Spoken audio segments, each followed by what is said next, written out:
Hello, today I'm going to take you on a little nostalgic trip through a selection of 10 games from my video game collection. Now, these are games that they mean a lot to me, so I'll just take you through them and just explain why I like them so much. As you can tell, the first game is Psycho Fox for Sega Master System. Now, the Master System was the first console me and my brother ever owned that you could plug into the TV. This was the first game I knew I had to get for it. It had Alex Kidd built in, but this was the first one I purchased separately. It's just a brilliant platform game. Just very varied, absolutely excellent. Check it out if you've not got a copy. You get to transform into other creatures and use their abilities, and pick up a little bird and throw them at enemies, which is always good. It's just a brilliant game, and I remember seeing the review in Meme Machines magazine and knew I had to get it when I got a Master System. Even remember having dreams about playing on it, which is quite sad. I didn't have much else going on in my life back then, obviously. So that's the first one I picked out. This is mint box with instructions, and as Xfile2708 would say, wee willy winky attached, which is always important. Now, Shinobi for the Game Gear, or GG Shinobi as it's sometimes called. This was the game that came with my Game Gear, the first console I ever bought. Remember, I bought it with this and a mains adapter for £150 from Soft Centre in Hereford. Just a fantastic game again. You rescue other ninjas, use their abilities, and go to Neo City at the end to gang up and defeat Neo Z. Really tough. Remember the first time I completed it was back in the summer holidays in 1991. It's a beautiful sunny day, and I just remember being inside battling with Neo Z, the end boss. Eventually killing him and shouting out the window to my brother that I'd done it. Run up here and see the end sequence. just good memories, really. Another game me and my brother used to play a lot is Street Fighter 2. This has got the boot $64.99 price tag on it. I remember we got it from our price, for the same price, and they were completely sold out everywhere. My mum actually went in and pleaded with them. They actually sold her a copy that they'd got on order for someone.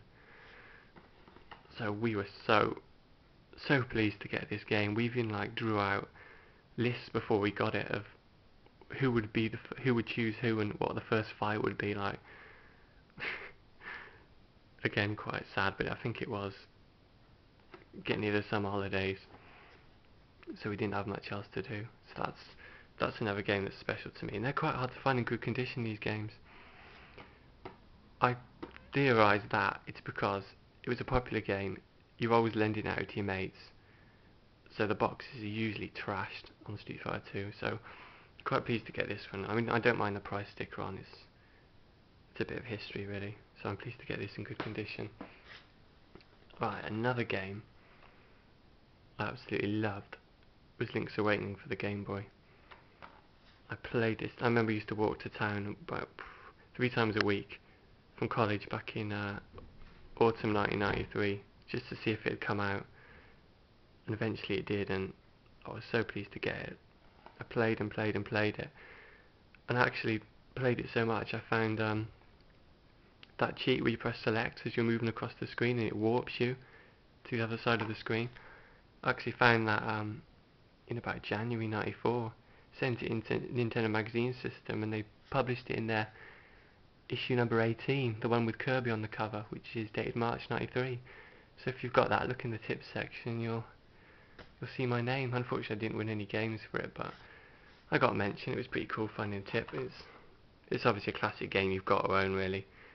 So I picked this one up and made sure this is the early version that has that warp glitch in it. The later versions, they took it out, thanks to people like me pointing it out.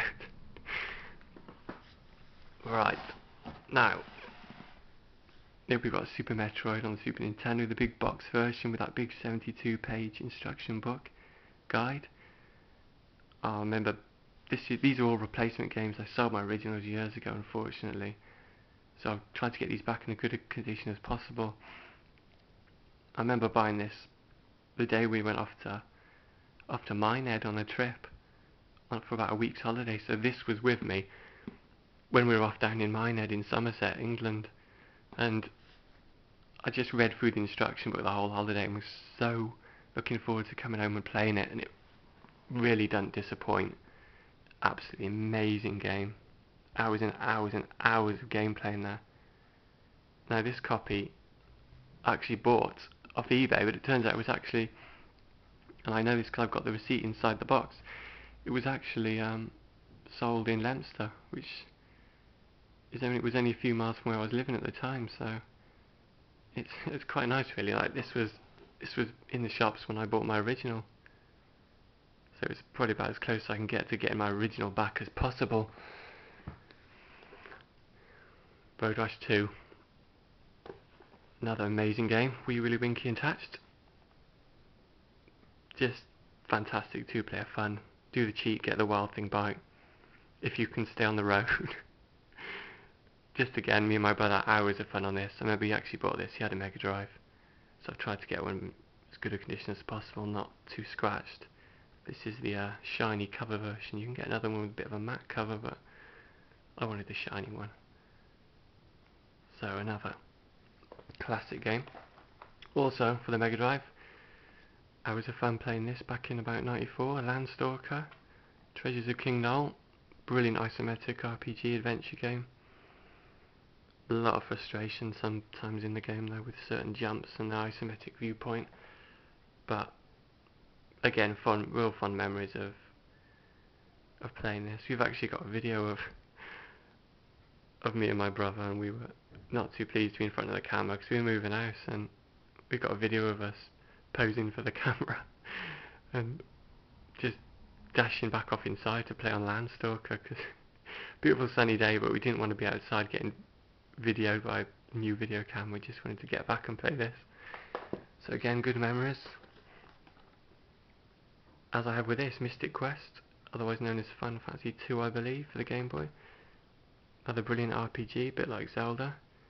Spent many an hour back in '94, I think it was, playing this. Picked this up from a little shop back in Hereford that was down near the river called the Game Exchange. And this is complete with all the original map and everything, but so again, good memories of wasted weekends back in the day, battling dragons and racking up HP and MP. Now believe it or not, this was the only game I actually bought for my PlayStation. I just seemed to borrow them all off my brother's mates and other people, so this is Disruptor. It's a bit like Doom. The graphics are fantastic and there's some brilliant weapons in it. Like, sort of like napalm torch, that looks like. Cause I remember you go around different levels in the like space station. You actually walk on Mars, battling aliens, and it's really tough. I've never actually got any more than about the 4th or 5th level, so I was pleased to get this one back. So I've got fond memories of playing that. The mother of all shoot 'em ups. Brilliant game. Check it out if you get the chance. I think it's quite cheap on eBay. Now, I was thinking about including Zelda 3 because me and my brother spent hours playing that, and the Shining Force games as well on the Mega Drive. But this, the Ocarina of Time for the N64, is special to me because it's the last game really, you know, before you get older. I mean, we were probably about 20 when we were playing this, that sort of age. It's the last game I ever played like with my brother, like sitting down going through a game together. So that's special to me too. Last sort of RPG we ever collaborated on and battled our way through. So there we go. There's a selection of 10 games I picked out to show you and explain to you why I like them so much and a little bit of how they fit into my gaming history. Thanks for watching.